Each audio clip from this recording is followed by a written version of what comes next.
Mesdames et messieurs, bonsoir et bienvenue à ce flash de 18h. Depuis ce matin, les Ouagalais s'activent pour le réveillon du nouvel an. Les marchés et magasins ne désemplissent pas. Les clients cherchent principalement à faire leur provision de boissons et autres aliments divers. Et pour cette occasion, les commerçants des produits prisés comme la volaille, le poisson ou la viande se frottent les mains.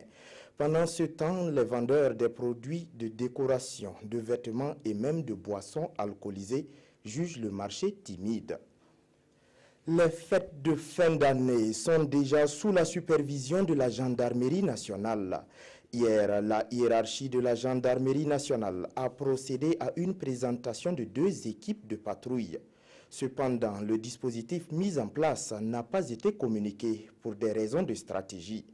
De même, le nombre de personnes déployées n'a pas été indiqué.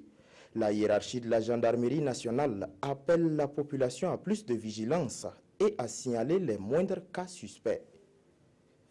Ce matin, le Larlé Naba Tigré a fait le tour de quelques postes de police, de gendarmerie et de sapeurs-pompiers. Il est allé les encourager pour le travail qu'ils abattent en ces périodes de fête afin que la population célèbre dans la quiétude.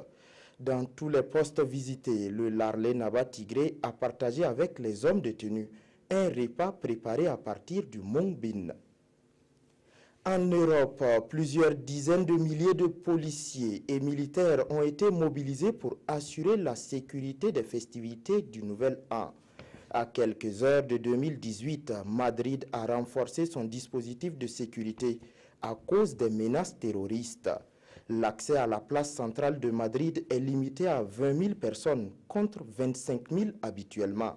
À Rome, ce sont 400 policiers supplémentaires qui vont être déployés sur les principaux sites touristiques de la capitale italienne. À Londres, le traditionnel feu d'artifice est maintenu, mais un important déploiement de policiers et de barrières sont prévus. À Paris, ce sont près de 10 000 policiers et militaires qui seront mobilisés tout au long de la nuit.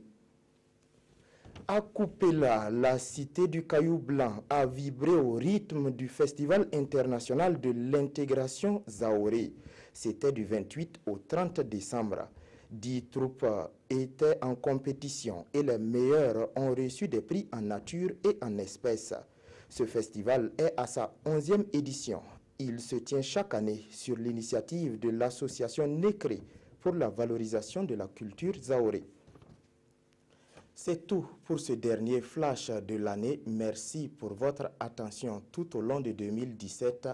Vivement qu'on se retrouve en 2018 dans la grâce du Seigneur et surtout bon réveillon.